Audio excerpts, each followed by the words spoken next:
Hello everyone, कैसे हैं आप सभी। तो आज हम क्लास 8th का लास्ट चैप्टर करेंगे। ये हमारी क्लास 8th की बुक है जिसका ये लास्ट चैप्टर है, चैप्टर नंबर 5, मानव संसाधन, ह्यूमन रिसोर्सेज इस चैप्टर का नाम है। इससे पहले ऑलरेडी हम 4 चैप्टर्स कंप्लीट अपने कर चुके हैं और क्लास 8th की ज्योग्राफी की बुक में टोटल 5 ही चैप्टर हैं। तो ये आज जो हम पढ़ने वाले हैं ये इसका लास्ट चैप्टर है। बाकी सारे चैप्टर्स की लिंक भी आपको डिस्क्रिप्शन बॉक्स में मिल जाएगी। अगर आपने नहीं देखे हैं तो वो आप देख सकते हैं, क्योंकि कल से हम अपनी ज्योग्राफी की PYQ की सीरीज स्टार्ट कर रहे हैं जिसमें ज्योग्राफी के आपको सारे क्वेश्चंस मिलेंगे अब तक जितने भी आए हुए हैं। तो उनसे आप रिलेट कर सकते हैं कि किस किस चैप्टर्स में से कौन कौन से इंपॉर्टेंट टॉपिक्स हैं जहां से क्वेश्चन सबसे ज्यादा पूछे जा रहे हैं। तो चलिए इस चैप्टर को स्टार्ट करते हैं। चैप्टर नंबर 5, मानव संसाधन, ह्यूमन रिसोर्सेज। मानव संसाधन क्या होता है, इस चैप्टर में आप ये चीज समझेंगे और उसकी जनसंख्या के बारे में जानेंगे कि कितनी जनसंख्या है, किस तरीके से वो इम्पैक्ट करती है। इन सब चीजों के बारे में आप इस चैप्टर में समझेंगे। चैप्टर को स्टार्ट करते हैं। लोग ही एक राष्ट्र के सबसे बड़े संसाधन होते हैं, जो कि ह्यूमन बीइंग है, यही एक सबसे बड़े संसाधन है किसी भी देश के लिए। प्रकृति की देन केवल उस समय महत्वपूर्ण होती है जब वह लोगों के लिए उपयोगी होती है। लोग अपनी आवश्यकता और योग्यताओं से उसे संसाधन में परिवर्तित कर देते हैं। मतलब कोई भी चीज संसाधन तब बनती है जब लोग उसका अपनी जरूरतों के हिसाब से इस्तेमाल करना शुरू कर देते हैं। ऐसा नहीं है कि कोई भी चीज है तो वो अपने आप ही संसाधन बन जाएगी, ऐसा नहीं है। जब लोग अपनी जरूरतों के हिसाब से जब उस चीज को इस्तेमाल करते हैं तब वो संसाधन के रूप में परिवर्तित होती है। तो इस प्रकार मानव संसाधन ही अंतिम संसाधन होता है। तो जो मानव संसाधन है वही सबसे अंतिम होता है, लास्ट सबसे वही होता है। स्वास्थ्य, शिक्षा, अभिप्रेरित लोग अपनी आवश्यकताओं के अनुरूप संसाधनों का विकास करते हैं। मैंने अभी बताया ना कि जैसे जैसे लोगों की जरूरतें होती चली जाती हैं वैसे वैसे ही वो संसाधनों का विकास करते चले जाते हैं, रिसोर्सेज को डेवलप करते चले जाते हैं। अन्य संसाधनों की भांति मानव संसाधन विश्व में समान रूप से वितरित नहीं है। अपने शैक्षिक स्तर पर, आयु, लिंग में वे एक दूसरे से भिन्न है। मतलब ऐसा नहीं है कि हर जगह मानव संसाधन है वो समान है, ऐसा नहीं है। शिक्षा के स्तर पर, आयु के स्तर पर, लिंग में वो एक दूसरे से अलग होता है। उनकी संख्या, लक्षण भी बदलते रहते हैं। ठीक है, चलिए अब यहाँ पर देख लेते हैं। क्या आप जानते हैं प्रधानमंत्री कौशल विकास योजना है PKVY को 2015 में 1 करोड़ भारतीय युवाओं को 2016 से 2020 तक प्रशिक्षित करने के उद्देश्य से शुरू किया गया था। इस योजना का उद्देश्य संभाव्य और मौजूदा रोजगार अर्जक की गुणवत्ता प्रशिक्षण प्रदान करने की रोजगार योग्य कौशल की योग्यता को प्रोत्साहित करना है। मतलब लोगों को ज्यादा से ज्यादा रोजगार मिले, उनकी कौशल को बढ़ाया जाए, ये बात हो रही है। अब यहाँ पर ये टीचर है और बच्चे हैं, वो बात कर रहे हैं कि 1 अरब में कितने शून्य होते हैं, इस संख्या को आप कैसे देखेंगे। तो विश्व में लगभग 6.6 अरब लोग हैं। तो ये बोलता है मेरी क्लास में 30 बच्चे हैं, आपके विचार से विश्व में कितने लोग हैं। तो टीचर बोलती है मेरे विद्यालय में तो 500 बच्चे हैं, ये बोलती है लड़की, और मेरे गांव में 1000 लोग हैं। तो ये सब आपस में इस तरीके की बात कर रहे हैं कि किस जगह कितने लोग हैं। अब यहाँ पर बात करते हैं जनसंख्या के वितरण की। अब मैंने बताया था कि आपको यहाँ पर पूरी पॉपुलेशन के बारे में पता चलेगा इस चैप्टर पर। भूपृष्ठ पर जिस प्रकार लोग फैले हैं उसे जनसंख्या वितरण का प्रारूप कहते हैं। यहाँ पर आप देख सकते हैं ये अलग अलग हैं कि इस कलर में है तो है ये एशिया में रहते हैं, ये यूरोप में रहते हैं, अफ्रीका में रहते हैं, ये मध्य और दक्षिण अमेरिका में रहते हैं, उत्तर अमेरिका में रहते हैं, ये ऑस्ट्रेलिया, न्यूजीलैंड और प्रशांत द्वीप समूह में रहते हैं। ये एक ही है इसका यहाँ पर। तो यहाँ पर अब इसको समझ लेते हैं कि विश्व की जनसंख्या का 90% से भी अधिक भाग भूपृष्ठ के लगभग 30% भाग पर निवास करता है। विश्व में जनसंख्या का वितरण अत्यंत असमान है। मतलब जो पूरे विश्व में जनसंख्या है बहुत ही असमान तरीके से फैली हुई है। कहीं पर तो बहुत ज्यादा लोग बसे हुए हैं और कहीं पर एक भी लोग नहीं बसा हुआ है, बहुत कम लोग बसे हुए हैं। दक्षिण और दक्षिण पूर्वी एशिया में बात करें तो यूरोप और उत्तर पूर्वी उत्तर अमेरिका में बहुत ज्यादा लोग बसे हुए हैं, और उच्च अक्षांशीय क्षेत्रों, उष्ण कटिबंधीय मरुस्थलों, उच्च पर्वतों और विषुवतीय वनों के क्षेत्रों में बहुत ही कम लोग रहते हैं। अब ये जो विषुवत वृत्त के दक्षिण की अपेक्षा विषुवत वृत्त के उत्तर में बहुत अधिक लोग रहते हैं। विश्व की कुल जनसंख्या का लगभग 3/4 लोग 2 महाद्वीपों एशिया और अफ्रीका में रहते हैं। मतलब जितनी भी विश्व की जनसंख्या के है उसका 3/4 लोग, मतलब ये हो गया 3/4। ठीक है, तो ये तो 2 ही महाद्वीपों में रह रहे हैं और बाकी के बाकी महाद्वीपों में रह रहे हैं। विश्व के लगभग 60% लोग केवल 10 देशों में रहते हैं। मतलब पूरी जनसंख्या का 60% केवल 10 देशों में रह रहे हैं, और इन सभी देशों में 10 करोड़ से भी अधिक लोग रहते हैं। तो 10 करोड़ से भी अधिक लोग रहते हैं। इंडिया में ही देख लो आप कितने सारे लोग हैं। तो इन्होंने टोटल काउंट करके यहाँ पर बताया गया है। महाद्वीपों के अनुसार विश्व जनसंख्या, ये यहाँ पर इन्होंने महाद्वीप दिए हुए हैं। महाद्वीपों के अनुसार इन्होंने दिखाया गया है कि कौन से महाद्वीप में कितने सारे लोग रह रहे हैं। प्रत्येक 100 लोगों में, अगर 100 लोगों में देखा जाए तो इतने सारे लोग तो एशिया में रह रहे हैं, सिर्फ ये वाले जो लोग हैं ये यूरोप में रह रहे हैं, अफ्रीका में ये वाले लोग रह रहे हैं, लाइट ब्लू जो है वो मध्य और दक्षिण अमेरिका में रह रहे हैं, रेड उत्तर अमेरिका में रह रहे हैं, और ये जो ग्रीन है ये ओशनिया मतलब ऑस्ट्रेलिया, न्यूजीलैंड और प्रशांत द्वीप में रहते हैं। ठीक है, तो ये आपको पता चल गया कि जो जितने भी पूरे विश्व में जो जनसंख्या है, जो लोग रह रहे हैं, वो बहुत ही असमान तरीके से रह रहे हैं। अब विश्व की घनी आबादी वाले देश विश्व की रूपरेखा मानचित्र पर इन देशों को चिन्हित करें। अब आप यहाँ पर देख सकते हैं कि अलग है। सबसे पहले आता है चीन, जो कि जनसंख्या की दृष्टि से सबसे ज्यादा है, मतलब पहले नंबर पे आता है। दूसरे नंबर पर भारत आता है। अब कुछ समय बाद शायद भारत पहले नंबर पर आ जाए, क्योंकि भारत की जनसंख्या बहुत ज्यादा होती जा रही है। यूएसए है, इंडोनेशिया है, ब्राजील, पाकिस्तान, बांग्लादेश, नाइजीरिया, रूस, जापान। ठीक है, तो ये सारे देश हैं यहाँ पर। अब आगे देख लेते हैं। इस चैप्टर में कुछ एक्टिविटीज भी हैं जो आप कर सकते हैं। क्या आप जानते हैं भारत की जनसंख्या का औसत घनत्व 382 व्यक्ति प्रति वर्ग किलोमीटर है। ठीक है, अब ये दो बच्चे यहाँ पर बात करें। ये कह रहे हैं कि जब कक्षा के पूरे 30 विद्यार्थी उपस्थित होते हैं तब हमारी कक्षा बहुत भरी हुई दिखती है, लेकिन जब यही विद्यार्थी स्कूल के सभा भवन में बैठते हैं तब वह कक्ष खुला और खाली दिखाई पड़ता है। क्यों? क्योंकि एक जगह तो भाई एक छोटा सा क्लासरूम है। ठीक है, यहाँ पर अगर 30 बच्चे हैं और 30 के 30 आ गए तो ये क्लासरूम भर जाएगा। अगर एक ये बड़ा पूरा हॉल है, अब अगर ये 30 बच्चे इस हॉल में बैठते हैं तो ये सिर्फ इतने से कोने में आ जाएंगे, बाकी पूरा हॉल खाली रहेगा। तो यहाँ पर ये बात कर रहा है, क्योंकि सभा भवन का आकार क्षेत्र कक्षा से बड़ा होता है, तो जो इसका जो क्षेत्र है, ये जो स्पेस है, ये इससे ये छोटा है, मतलब ये वाला स्पेस बड़ा है। लेकिन जब स्कूल के सभी विद्यार्थी सभा भवन में आ जाते हैं तब सभा भवन भी भरा हुआ दिखाई देने लगता है। अब ये तो एक क्लास की बात हो रही है, एक क्लास के बच्चे इतने से पोर्शन में आ गए। बाकी अगर पूरे स्कूल की बात करें कि इसको यहाँ बैठना है, तो ये भी कैसा लगेगा, ये भी भरा हुआ लगेगा। जनसंख्या का घनत्व, पृथ्वी पृष्ठ के एक इकाई क्षेत्र में रहने वाले लोगों की संख्या को जनसंख्या घनत्व कहते हैं। सामान्य रूप से यह प्रति वर्ग किलोमीटर में व्यक्त किया जाता है। संपूर्ण विश्व का औसत जनसंख्या का घनत्व 51 व्यक्ति प्रति वर्ग किलोमीटर है। सबसे अधिक जनसंख्या घनत्व दक्षिण मध्य एशिया में है। इसके पश्चात क्रमशः पूर्वी एशिया और दक्षिण पूर्वी एशिया में लोग रहते हैं। अब यहाँ पर बात करते हैं जनसंख्या को प्रभावित करने वाले कौन कौन से कारक हैं, कौन कौन से फैक्टर्स हैं जो कि अफेक्ट करते हैं जनसंख्या के वितरण को। वितरण मतलब हो गया कि किस जगह कौन सी जनसंख्या कितनी है, किस जगह कौन से लोग रह रहे हैं। ये जो वितरण होता है, इसको कौन कौन से फैक्टर्स अफेक्ट करते हैं वो देख लेते हैं। सबसे पहले आता है इसमें भौगोलिक कारक। भौगोलिक कारक में आता है स्थलाकृति।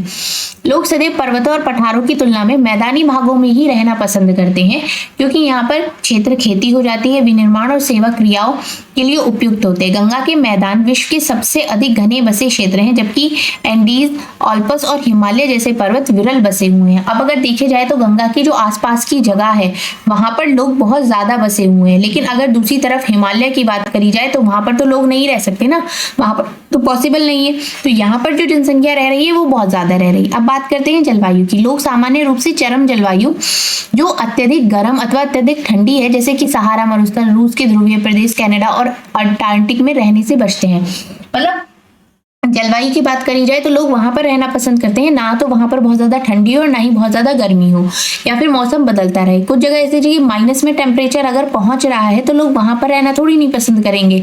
तो जलवायु भी एक बहुत बड़ा फैक्टर होता है कि जो ये जिससे डिपेंड होता है कि लोग कहाँ पर रह रहे हैं, कहाँ पर जलवायु अच्छी है, लोगों के लिए रहने के लायक है। अब मृदा की बात करते हैं। उपजाऊ मृदाएं कृषि के लिए उपयुक्त भूमि प्रदान करती हैं। भारत में गंगा और ब्रह्मपुत्र, चीन में हुआंगी, चोंगजियांग और मिस्र में नील नदी के उपजाऊ मैदान घने बसे हुए क्षेत्र हैं। जैसे कि भारत में गंगा और ब्रह्मपुत्र नदियां हो गई, उनके आसपास के जितने भी क्षेत्र हैं वो बहुत बसे हुए हैं। चीन में भी और मिस्र में भी ये सारे क्षेत्र वहीं जहाँ की मिट्टी उपजाऊ है, क्योंकि लोग वहीं पर रहना पसंद करेंगे जहाँ पर उन्हें खाने के लिए अच्छी चीजें उपलब्ध हो जाएंगी या वो उगा सकते हैं। जल, लोग उन क्षेत्रों में रहने को प्राथमिकता देते हैं जहाँ अलवणीय जल, मतलब सॉल्टी वाटर नहीं होता है, एकदम प्योर वाटर होता है, आसानी से उपलब्ध हो जाता है। विश्व की नदी घाटियां घने बसे क्षेत्र हैं, जबकि मरुस्थल विरल जनसंख्या वाले हैं। मतलब जहां पर नदी है वहां पर तो लोग बहुत ज्यादा बसे हुए हैं, लेकिन जहां पर मरुस्थल है वहां पर लोग नहीं है। अब खनिज की बात करते हैं। खनिज निक्षेपों वाले देशों अधिक बसे हुए हैं। दक्षिण अफ्रीका की हीरे की खाने और मध्य पूर्व में तेल की खोज के इन क्षेत्रों में लोगों को रहने के लिए प्रेरित किया है। मतलब जहां पर हीरे की खान हो गई, यहाँ पर तेल है, वहां पर लोग फिर भी ज्यादा रह रहे हैं। तो ये भी एक फैक्टर हो गया। अब बात करते हैं सामाजिक, सांस्कृतिक और आर्थिक कारक की। ये कारक कौन कौन से हैं? आर्थिक कारक की अगर बात करी जाए तो औद्योगिक क्षेत्र रोजगार के अवसर प्रदान करते हैं, मतलब जहां पर लोगों को रोजगार मिलेगा, जहां पर उनकी अर्निंग होगी, लोग वहां पर बड़ी संख्या में रहना पसंद करेंगे, इन क्षेत्रों की ओर आकर्षित करते हैं। जापान में ओसाका और भारत में मुंबई दो घने बसे क्षेत्र हैं, जैसे कि मुंबई हो गया, गुड़गांव हो गया, दिल्ली एनसीआर हो गया। तो यहाँ पर लोग ज्यादा से ज्यादा बसे हुए हैं, कोई बिहार से आए हुए हैं, कोई पंजाब से हैं, कोई कहीं से हैं, अलग अलग स्टेट से लोग आकर बसे हुए हैं। मुंबई में बहुत सारे लोग बसे हुए हैं क्योंकि वहां पर रोजगार के अवसर बहुत ज्यादा है, और जहां पर लोगों को रोजगार मिलेगा, जहां लोगों की अर्निंग अच्छे से होगी, लोग वहीं पर रहना पसंद, पहले खुद जाते हैं, खुद कुछ कमाना शुरू करते हैं, फिर अपने परिवार को भी ले जाके वहीं पर वो बस जाते हैं। अब बात करते हैं सांस्कृतिक कारक की। धर्म और सांस्कृतिक महत्ता वाले स्थान लोगों को आकर्षित करते हैं, जैसे कि वाराणसी हो गया, यरूशलेम हो गया, वेटिकन सिटी हो गया। इसके कुछ उदाहरण है, मतलब जैसे कि वाराणसी हो गया, वहां पर आपको लोग काफी अच्छे से मिलेंगे क्योंकि लोग, हरिद्वार हो गया या नीलकंठ हो गया, यहाँ पर लोग रहना ज्यादा पसंद करते हैं। अब सामाजिक कारक की बात करें तो अच्छे आवास, शिक्षा, स्वास्थ्य सुविधाओं के क्षेत्र अत्यधिक घने बसे हुए हैं, उदाहरण के लिए पुणे। अब जैसे कि बेंगलोर हो गया, पुणे में हो गया, यहाँ पर जो ऑप्शन है लोगों के लिए वो बहुत ज्यादा है, अच्छी शिक्षा है वहां पर, जो IT कंपनीज है वो भी बहुत ज्यादा है, स्कोप भी बहुत अच्छा है, तो लोग वहां पर भी बहुत ज्यादा बसे हुए हैं। अब यहाँ पर बात करते हैं जनसंख्या के परिवर्तन की। जनसंख्या परिवर्तन से तात्पर्य एक निश्चित अवधि के दौरान लोगों की संख्या में परिवर्तन से होता है। मतलब जनसंख्या परिवर्तन क्या होता है कि एक सर्टेन पीरियड के बाद जब चेंजेस होता है उसको जनसंख्या परिवर्तन कहते हैं। विश्व की जनसंख्या स्थिर नहीं रही है, उसमें चेंजेस होते रहे हैं, कई गुना बढ़ गई है, जैसे कि आप इस क्षेत्र में देख सकते हैं। अभी मैं इसको समझाऊंगी।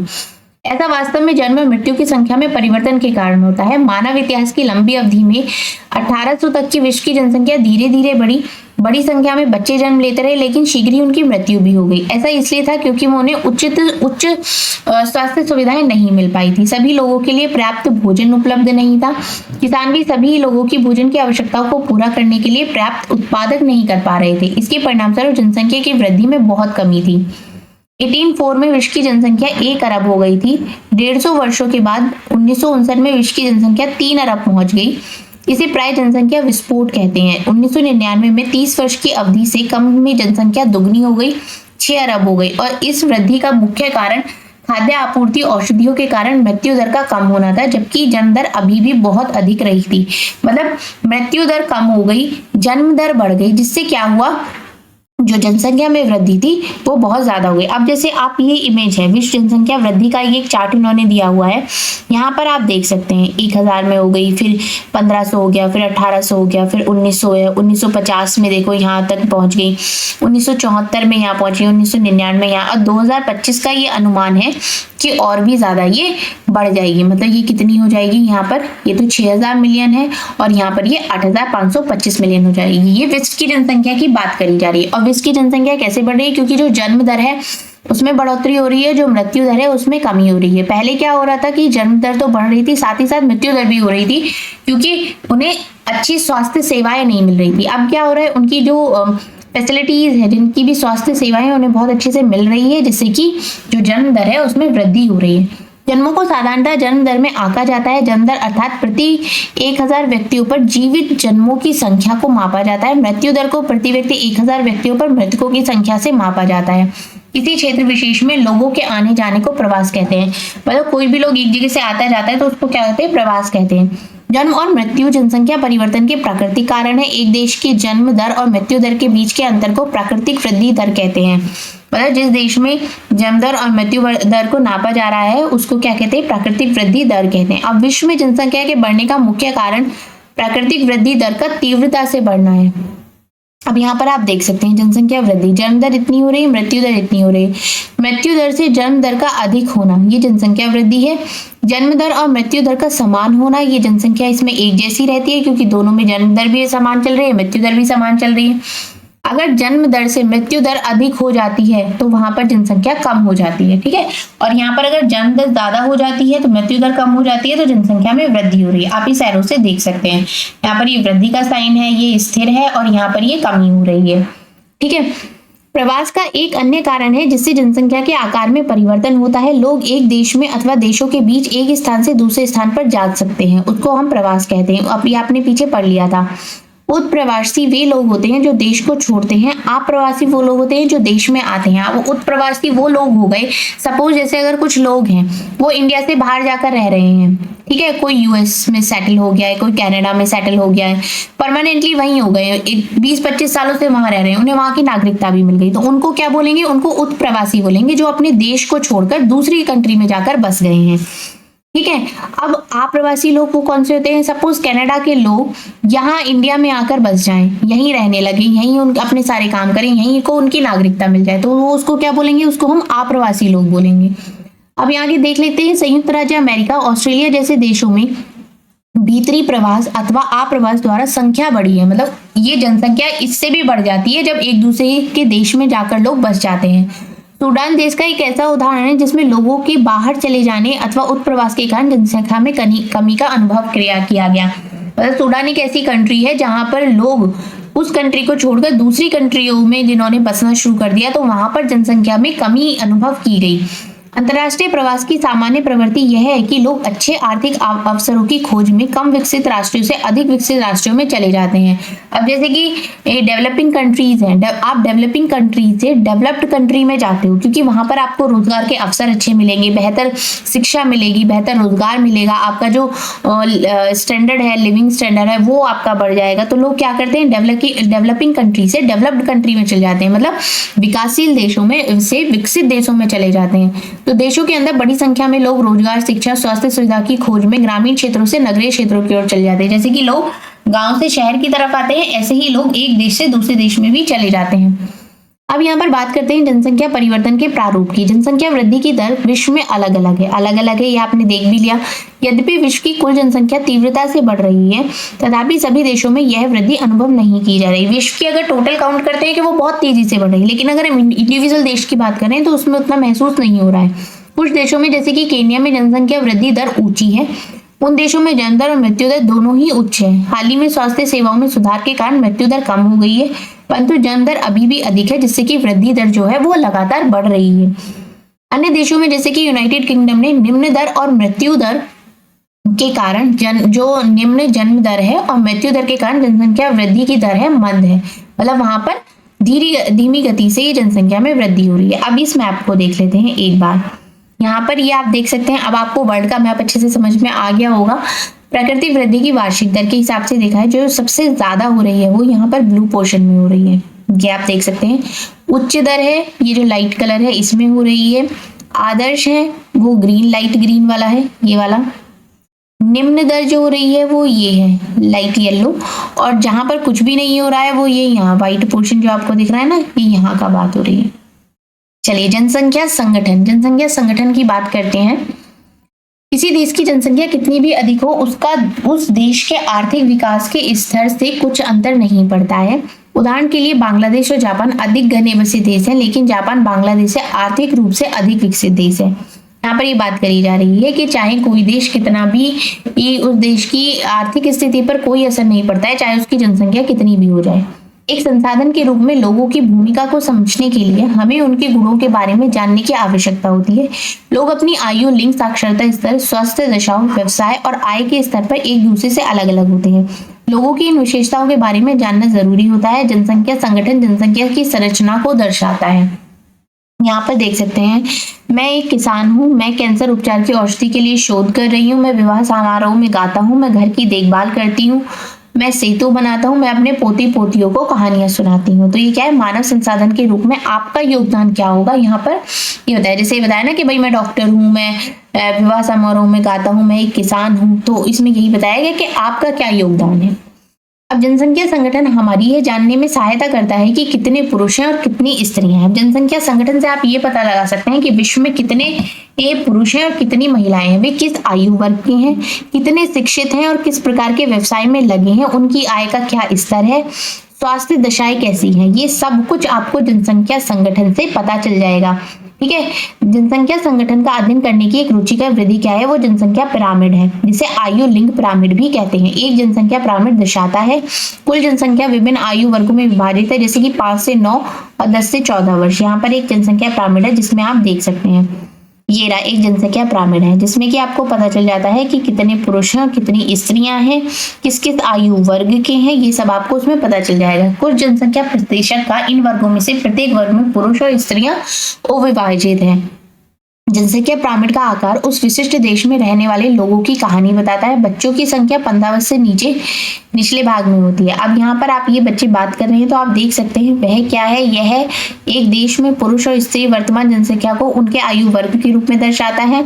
ये त्रिभुजाकार प्रतीत होने वाली आरेख क्या है, ये जनसंख्या पिरामिड है। क्या मैं डिटेक्टिव बन सकता हूँ और एक देश की जनसंख्या का पता लगा सकता हूँ? अवश्य हम तीनों देशों का अध्ययन कर सकते हैं, मतलब आप ये काम भी कर सकते हैं। चलिए आगे देख लेते हैं। यहाँ पर अगर बात करी जाती है, ऊपर का आकार वृद्ध लोगों की संख्या को दर्शाता है, मृतकों की संख्या को दर्शाता है। ठीक है। जनसंख्या पिरामिड एक देश में आश्रित लोगों की संख्या भी बताता है। युवा आश्रित लोग 15 वर्ष से कम आयु के, वृद्ध आश्रित लोग 65 वर्ष से अधिक आयु के होते हैं। आश्रित आयु जनसंख्या के अंतर्गत आते हैं। कार्यरत आयु वर्ग जो होता है कि 15 से 65 के लोगों को आर्थिक रूप से सक्रिय वर्ग में रखा गया है।